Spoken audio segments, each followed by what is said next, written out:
Assalamualaikum Pak, perkenalkan nama saya Hilmira Andani Putri. Saya akan mewawancarai Bapak sebentar, boleh? Waalaikumsalam warahmatullahi wabarakatuh. Boleh. Terima kasih atas kesediaan Bapak untuk menjawab beberapa pertanyaan yang akan saya ajukan. Pertama, saya ingin bertanya, sejak kapan Bapak memulai bisnis perkebunan ini? Sejak tahun 2008. Kalau untuk obat yang tersedia di perkebunan ini, ada apa saja ya Pak?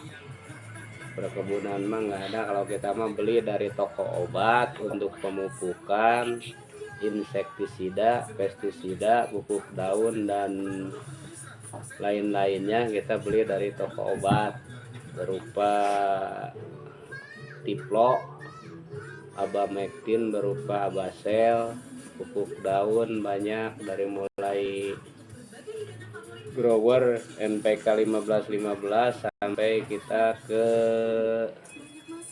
ada yang lain-lain banyak untuk boleh dipakai untuk tanaman stroberi.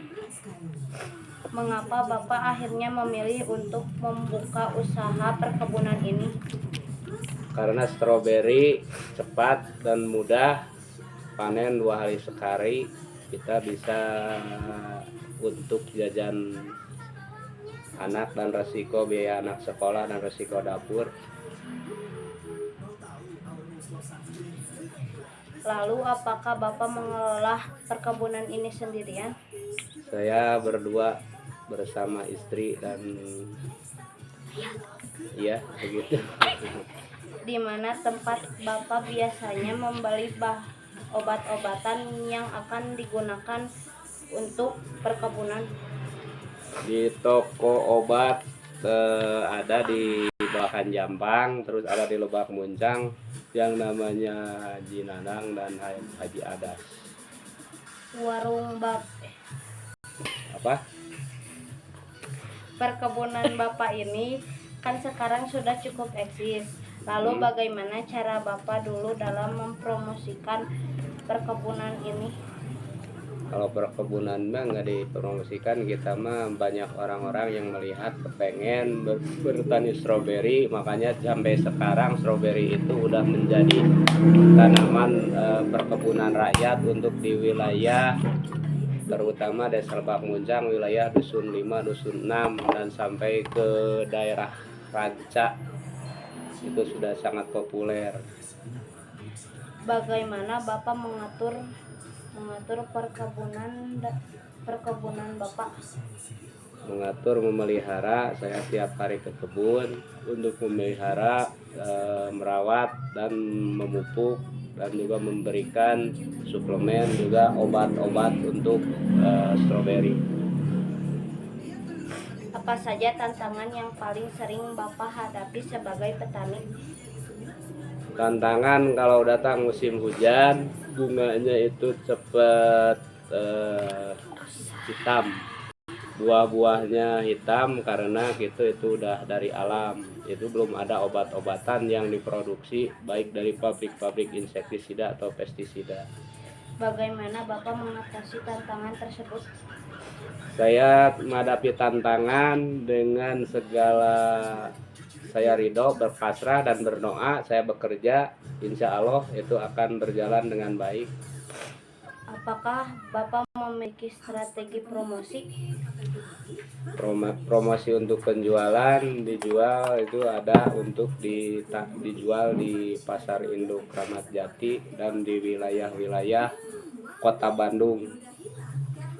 Apakah ada tips atau trik khusus yang Bapak gunakan untuk perdagangan? Trik perdagangan mungkin ngambil, ada toko, ada yang dijual di pasar khusus, ada juga yang dijual untuk sebagai keperluan warga secara trik, itu masih tetap penjualan begitu-begitu saja sesuai dengan kebutuhan. Bagaimana Bapak mengelola keuangan atau modal untuk petani? mengelola keuangan itu sangat-sangat indah, sangat-sangat simpel, karena kita butuh untuk resiko, dan itu mungkin masalah keuangan kita bisa mengambil dalam waktu seminggu sekali, atau ketika butuh bisa setiap panen, atau bisa sebulan sekali atau 2 minggu sekali, itu tergantung dengan kebutuhan kita. Bagaimana Bapak memiliki rencana untuk mengembangkan atau memperluas bisnis Bapak? Pada saat ini kalau ingin memperluas ingin, tapi belum ada modal tambahan. Bagaimana rutinitas harian Bapak sebagai petani? Rutinitas harian ya begitu, saya tiap hari ke kebun, memelihara, memberikan suplemen, memberikan vitamin pada tanaman, memelihara misal tanaman-tanaman tersebut apakah itu untuk layak dipanen atau belum, atau bagaimana itu daun-daun yang tua udah mulai ada perawatan, atau tanaman tersebut udah mulai mau diganti, cara begitu. Apa saja hal-hal yang paling Bapak sukai dari pekerjaan ini? Saya sangat menyenangi karena saya sangat mencintai tanaman-tanaman, karena itu sama makhluk Allah yang wajib kita diciptakan dan wajib kita dipelihara, dan saya sangat senang dengan hasil dan pendapatan harian saya sebagai petani stroberi. Bagaimana Bapak membagi waktu antara perkebunan dan kehidupan pribadi? Kalau membagi kehidupan itu udah biasa. Tiap kita dalam kehidupan pasti ada perjuangan. Kita berangkat pagi, dari mulai jam 7 kita berangkat ke kebun. Pas ada zuhur kita